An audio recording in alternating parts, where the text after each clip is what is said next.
Bonjour à tous, bonjour à toutes et bienvenue dans Tech24, au sommaire cette semaine.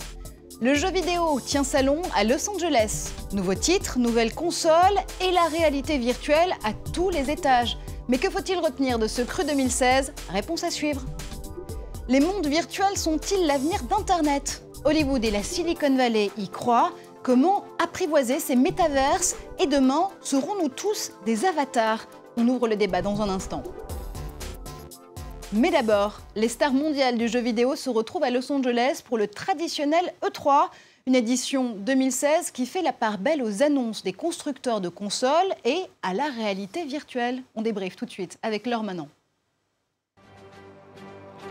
C'est le grand raout des jeux vidéo, l'endroit où il faut être pour dévoiler les nouveautés et les avancées technologiques. Et cette année, à l'E3, les fabricants de consoles ont annoncé une rupture dans leur modèle de production. Je pense que vous serez d'accord avec moi pour dire que cette E3 a l'une des affiches les plus importantes dans l'histoire de la PlayStation. Sony a annoncé la sortie d'une nouvelle console, mais contrairement à ses grandes sœurs, la PlayStation 4 Neo n'est pas une console nouvelle génération, simplement une nouvelle console, une PS4 améliorée, qui vise à coexister avec le précédent modèle et à le compléter. Même tendance chez Microsoft, qui annonçait non pas une, mais 2 nouvelles consoles pour les mois à venir. La Xbox One Slim arrive en août. Elle est petite, puissante et elle est en 4K pour la vidéo et les jeux vidéo haute définition. Elle coûte 299 $, c'est très excitant. Et puis bien sûr, l'année prochaine, il y a le projet Scorpio, qui est la Xbox la plus puissante jamais créée, avec réalité virtuelle, ultra haute définition. C'est vraiment une console monstre. En proposant plusieurs modèles de puissance variable, Microsoft adopte la même stratégie que l'industrie des smartphones, où un modèle plus puissant sort tous les 18 mois environ, remplaçant le champion précédent. Écourter le cycle de vie de leurs produits permet aussi aux fabricants de consoles de profiter plus rapidement des progrès technologiques, comme c'est le cas pour les PC par exemple, et de s'adapter aux nouvelles technologies comme les casques de réalité virtuelle que l'industrie voit comme son avenir. Et vous le savez, on va plus loin, toujours en plateau avec Guillaume Gralet. Bonjour Guillaume. Bonjour. On va continuer à parler des annonces de cette E3 2016, mais cette fois-ci côté jeu, avec Ubisoft, notamment, qui crée la surprise en nous faisant embarquer sur le vaisseau de Star Trek à bord de Bridge Crew. C'est son adaptation justement du film très célèbre. Et cette fois-ci, on le fait à grand renfort, évidemment, de réalité virtuelle. Oui, en fait, à travers plusieurs casques, l'Oculus Rift, le HTC Vive et même le PlayStation VR, vous savez, ce tout nouveau casque de Sony, eh bien, on va pouvoir rejoindre toute l'équipe du vaisseau de Star Trek, le capitaine Kirk, Spock, le lieutenant Burke. En fait, on va les aider à piloter ce vaisseau au mieux. Ce qui est intéressant, c'est qu'on va pouvoir jouer à plusieurs joueurs. On va vraiment être dans un monde virtuel nouveau et on voit que le studio français a vraiment les armes pour lutter contre Magic Leap. Vous savez, Magic Leap, cette société américaine très secrète qui, elle, travaille sur une réinterprétation de Star Wars. Allez, d'un monde à l'autre, on va continuer à parler évidemment de réalité virtuelle, mais cette fois-ci avec une autre notion. Mark Zuckerberg et Palmer Luckey, le fondateur d'Oculus, y croient dur comme fer. L'avenir d'Internet se cache dans les métaverses, de nouveaux mondes communautaires. Mais c'est quoi exactement un métaverse, Dr Gralet? C'est quoi? C'est du Second Life reboosté aux hormones? Reboosté à la réalité virtuelle. En fait, c'est un monde virtuel, mais participatif. C'est-à-dire que vous allez pouvoir créer un avatar, je vais pouvoir vous suivre, vous allez m'observer également. En fait, le terme revient, est un peu vieux. Il a été prononcé pour la première fois en 1992 par Neil Stephenson, un auteur de science-fiction américain. Et lui, il avait inventé dans Snow Crash un monde où les humains parlaient à des avatars, que même parlaient avec des agents logiciels. Il appelait ça comme ça. Et il expliquait, c'est ça qui est très intéressant, et c'est ce qu'on voit se développer aujourd'hui, que ce métaverse pourrait remplacer un jour Internet. Alors, comment peupler ces mondes virtuels, ces métaverses? Pour le savoir, on prend la direction de Nantes où on rejoint Édouard Deslandes. Sa start-up, Silk, s'est donné la mission de nous avatariser. Bonjour Édouard. Bonjour Marjorie, bonjour Guillaume. Alors concrètement Édouard, comment est-ce que fonctionne techniquement Silk qui permet de créer son propre avatar? Alors, on a créé en fait une cabine photographique 3D. Vous avez la possibilité en fait de pré-réserver votre passage dans la cabine, ou alors si vous découvrez la cabine juste devant vous, eh bien vous pouvez vous inscrire à la dernière minute. Et le temps de passage dans la cabine est très simple, tout est très fluide. C'est une expérience à vivre qui est assez unique. Vous rentrez dans la cabine, vous vous mettez sur des socles, vous écartez les bras, on détecte que vous êtes stabilisé. Il y a une centaine de capteurs haute définition en fait, qui se déclenchent en quelques millisecondes. Et l'expérience est terminée. Vous validez en fait la photo en bande de sortie et 1 heure après, vous recevez votre avatar articulé 3D. Donc ça, c'est une prouesse que jamais personne n'a pu réaliser directement sur votre mobile. Une vraie prouesse et beaucoup de capteurs, mais est-ce que ça sera accessible à tout le monde? Combien ça va coûter? Alors, ça va coûter une dizaine d'euros, on va dire. Aujourd'hui, on a fixé le prix à 12 euros.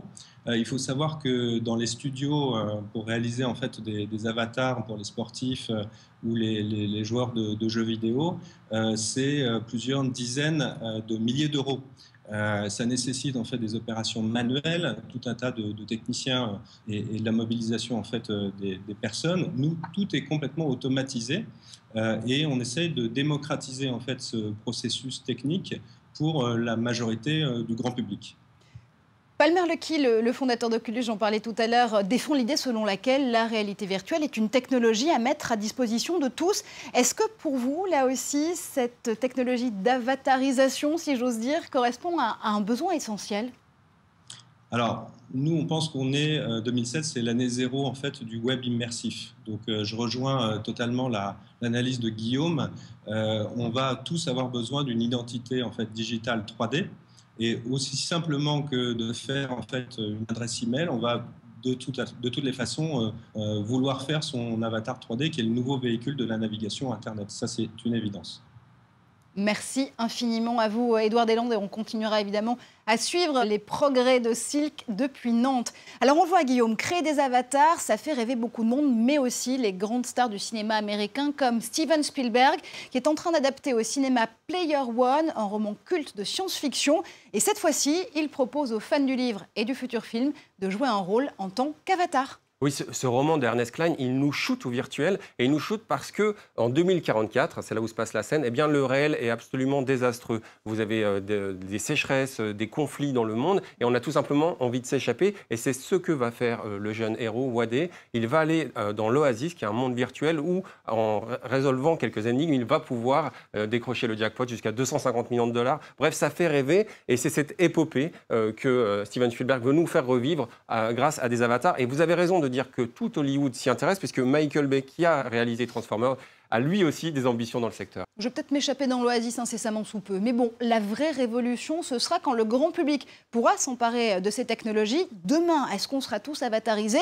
On peut le penser, vu le nombre de casques qu'on a ici en plateau à tester aujourd'hui. Oui, alors le plus original, il s'appelle Castar. Alors, tenez-vous bien, ce sont des lunettes stéréoscopiques à projection holographique. Alors, elles ont été inventées par deux vétérans des jeux vidéo, Rick Johnson et Jerry Ellsworth, qui travaillaient chez Valve, le studio américain.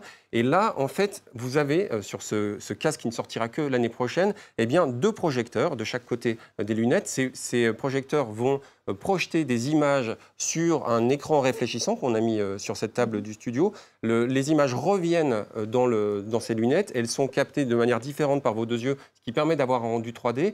Et surtout, les casques AR sont dotés d'un capteur au milieu des lunettes qui vont capter les mouvements de votre visage et les mouvements de votre corps. Bref, vous entrez dans un nouvel univers. Et ce qui est vraiment intéressant, et c'est pour ça que je suis très content que vous ayez également des casques de réalité virtuelle avec vous, c'est que si vous chaussez ces Oculus, Marjorie, si vous bougez, eh bien moi, grâce à ces casques AR, je vais pouvoir vous voir, vous observer. On tente l'expérience tout de suite. Hop, donc l'univers, moi, que je suis en train de voir, apparaît juste derrière moi, juste derrière vous dans l'écran. Là, ce que je vous propose, Marjorie, c'est de vous mouvoir, d'aller à gauche, à droite. Les mouvements, on les voit, moi je les vois ici, on les voit également sur cet écran derrière vous. Alors, je vous le dis tout de suite, Marjorie, vous êtes beaucoup mieux en vrai. Pour l'instant, je n'ai pas envie d'aller dans le virtuel lorsque je suis en votre compagnie. Mais on voit... On voit qu'on est vraiment dans le métavers, c'est-à-dire que ce qui risque d'intéresser beaucoup le grand public l'année prochaine, c'est de se doter de ce genre de matériel, parce qu'on va pouvoir jouer aux échecs, on va pouvoir recréer sur sa table de salon un champ de bataille en ayant pour compagnon de jeu ou de guerre votre voisin de palier comme votre collègue de bureau. Bref, on est vraiment dans un univers nouveau Alors, à condition de bien savoir chausser ses lunettes. Voilà. Alors ça, c'est pour l'utilisation pratique et directe, mais évidemment, on imagine qu'il y a d'énormes développements à imaginer pour l'univers professionnel, énormément d'applications, c'est donc un business en soi aussi. C'est un business en soi et on l'a vu lors de la diffusion il y a très peu de temps par Microsoft d'une vidéo réalisée avec des HoloLens où on voit une designer parler à d'autres personnes dotées d'autres casques de réalité virtuelle à l'autre bout du monde pour travailler sur un projet commun. Vous savez, c'est un discours qu'aime beaucoup Dassault Systèmes également. Alors, en France, on a la chance d'avoir Nucleus VR, qui est une société basée à Lyon, qui, elle, travaille sur des simulations d'intervention nucléaire avec des sociétés comme Vinci, par exemple.